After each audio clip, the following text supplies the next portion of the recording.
lose yourself in a good book. The Board Gosh Energy Book Club. Now, colouring may be seen as a pastime for children, a way to keep them occupied and out of trouble for a while. But did you ever think that colouring could help with your own mental health? Well, with 4 adult colouring books in the Amazon top 10 bestsellers list, colouring is the latest craze hitting our shores. Joining us now to talk about their love of the pastime is writer and blogger Jen Ronan and psychotherapist and writer Abby Wynne. Good morning to you both, ladies. Good morning. Hi. This was completely new to me and Tommy. We had never heard of this. And we all had to go over earlier on, and we thought, well, yeah, I kind of get it, but they're very complicated, these colouring books. So these are specifically for adults, and they are flying off the shelves, flying off of Amazon. What's the attraction, Abby? What do you love about it? Well, what I love personally is that it brings me more into the moment, and it's something that I can connect with my children with. I've also found with some of the patterns, I choose colours depending on my mood.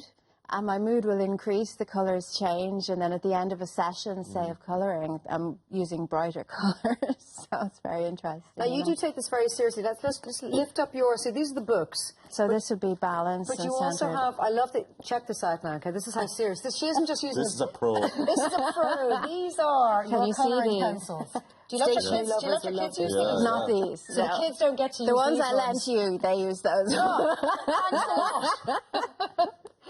But this is how, so that's a lot of money. You've invested in this seriously, so you really do genuinely find it beneficial. I find with the work that I do, I need to unwind myself. I mean, I'm listening to people and their issues and things, and that's great and wonderful, and I help them, and that's fantastic, but I need something to come back to me. How did you first get into adult colouring? You're going to laugh. Okay, I will.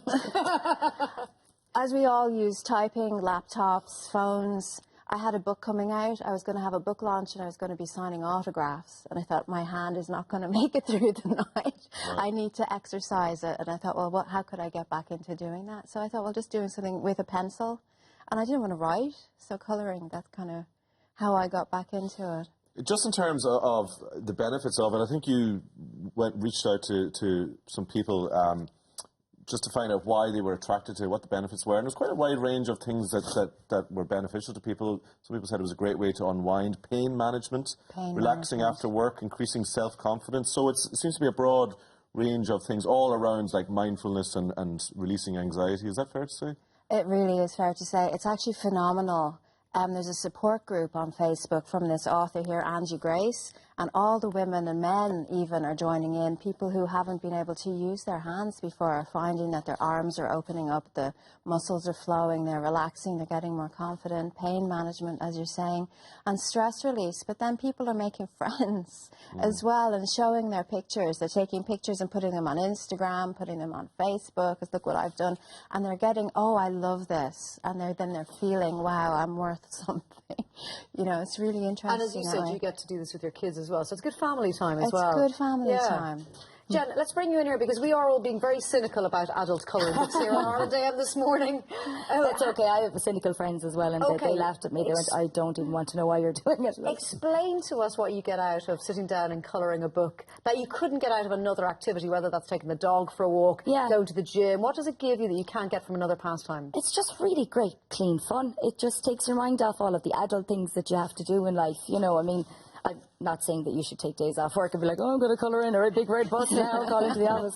But it's just really nice and simple, and, you know, it's something that you learn to do as a child, so you just colour in, and like, because the adult books are out now, they're more intricate, like you say, the detail and stuff. The stuff that I like would be more kind of along the funky cartoon kind of style. I like that kind of thing, you know. So I start joking with my friends and go, excuse me, I'm not colouring, I'm tattooing paper, you know.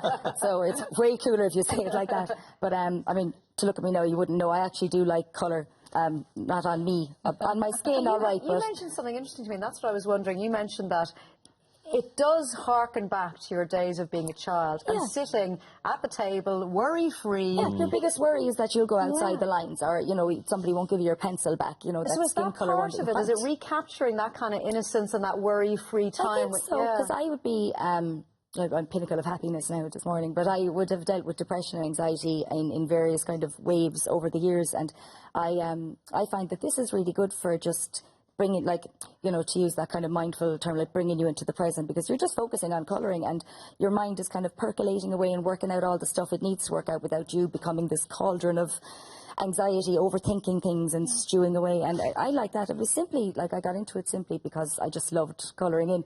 I won't say the title of my blog post because it's not suitable, but it's basically, I really like colouring in is the translation of it. And I just went in and went into a shop, bought a packet of markers and went into, I think it was Eason's have a good selection in different shops if you don't want to shop online.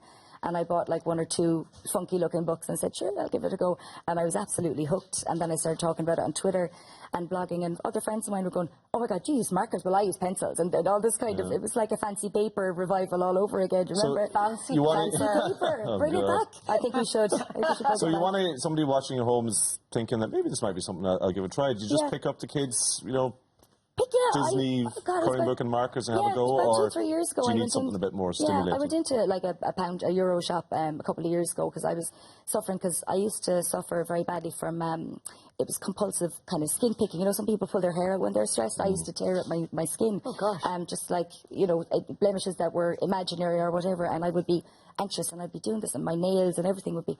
So I was looking for something to do, and I tried knitting. I just didn't have the patience for it. I was like, oh, knitting. So I saw a colouring book. I said, that'd be lovely for the laugh. So I got a children's colouring book and some like cheap markers, but the drawings were so simple that you're just drawing a bucket and spade, and you're like, okay, that And then once I heard this year, then people started telling me from America and stuff that colouring books for adults were becoming a big thing, and I thought that's really cool. So I started looking online. And then through Instagram started posting ones that I had done. And the best thing as well is that there's an artist. I'll show you the one that I have actually. Yours is a kind of Cinco de Mayo type vibe. Day of the Dead. Day of the Dead, yeah. It's kind of cool, all right. It's really, really nice. And it's... Your ones are you're very good. Both of you are very impressive. This is my daughter. She's even That is better. amazing. Your daughter did that. Well, we have to leave it there, folks. Me. This is a real photo of me. We have to leave it there, folks. Abby and Jen, thanks for coming in and telling us a little bit about colour. I think we're all a little bit less cynical, and I think it does work for people, and it's part of getting out of what's worrying you at any particular time. It's just fun. If your inner child loves to colour, then you bring her along for the ride, and she feels loved, and then you feel loved, and it works for everybody. So. I think it's it is interesting that it works for people with anxiety and depression, and it does seem to, if it works, it works. Who cares what it is? Well, that's the thing. If it helps you get through the day and it helps ease any anxiety you're feeling. What else is great is we're all on our phones, we're all on Facebook and Twitter, and this gets our hands off the phone onto the colours, thinking about colours and relaxing. And if you feel you need to do something while you're watching TV, you can do this. And you're more present to yourself. And it's for the top 10 Amazon bestsellers are colouring books. Who'd ever thought that? Right, we're going to have to give it a go, Tommy. Yeah, let's do it properly. Let's do it properly. I like the skulls one. I think that's pretty cool. Right, how would you like to be with a chance to win a book club goodie bag and Versus tablet? All you have to do is send us in your 50-word reviews of any of our book club picks this month. Get them into us by Friday the 28th of August to enter. You can email them to irelanddame@tv3.ie or post them to Bord Gáis Energy Book Club, TV3 Westgate Business Park, Ballymount, Dublin 24. Lose yourself in a good book. The Bord Gáis Energy Book Club.